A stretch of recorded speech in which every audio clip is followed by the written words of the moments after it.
आज की रोटी। एक पश्चातापी हृदय। हे इज़राइल, यदि तू लौट आए तो मेरे पास लौट आ। यिर्मयाह 4:1। एक मित्र ने अपने विवाह की प्रतिज्ञा का उल्लंघन किया था। उसे अपने परिवार को नष्ट करते हुए देखना दर्दनाक था। जैसे ही उसने अपनी पत्नी के साथ सुलह का प्रयास किया, उसने मुझसे सलाह मांगी। मैंने उसे कहा कि उसे शब्दों से अधिक कुछ देने की आवश्यकता है। उसे अपनी पत्नी से प्रेम करने और पाप के किसी भी नमूना को दूर करने में सक्रिय होने की जरूरत थी।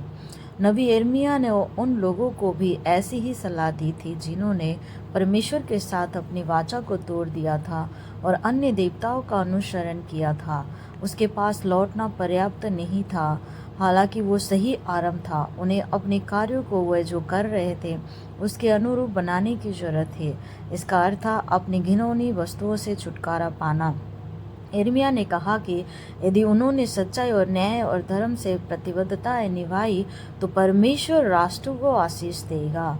समस्या ये थी कि लोग खोखले वादे कर रहे थे, उनका हृदय इसमें नहीं था।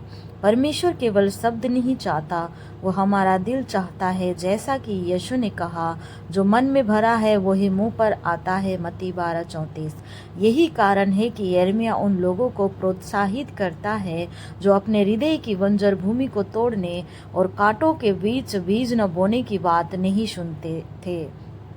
अफसोस की बात यह है कि बहुत से लोगों की तरह मेरे मित्र ने बाइबल की उचित सलाह पर ध्यान नहीं दिया और परिणाम स्वरूप उसका विवाह टूट गया। जब हम पाप करते हैं तो हमें उसे स्वीकार करना चाहिए और उससे विमुख होना चाहिए। परमेश्वर खोखले वादे नहीं चाहता, वो ऐसा जीवन चाहता है जो वास्तव में उसके अनुरूप हो। आइए हम चिंतन करें और प्रार्थना करें। आपके जीवन के किन क्षेत्रों में आपके शब्द आपके कार्यों से मेल नहीं खाते? आपको कौन सा नमूना बदलने की जरूरत है? आज आप इस पे मनन करें और प्रार्थना करें। हे पिता, कृपया मुझे क्षमा करें जब मेरे कार्य मेरे विश्वास से मेल नहीं खाते हैं। प्रभु यीशु मसीह के नाम से आमेन। प्रभु आप सबको आशीष दे।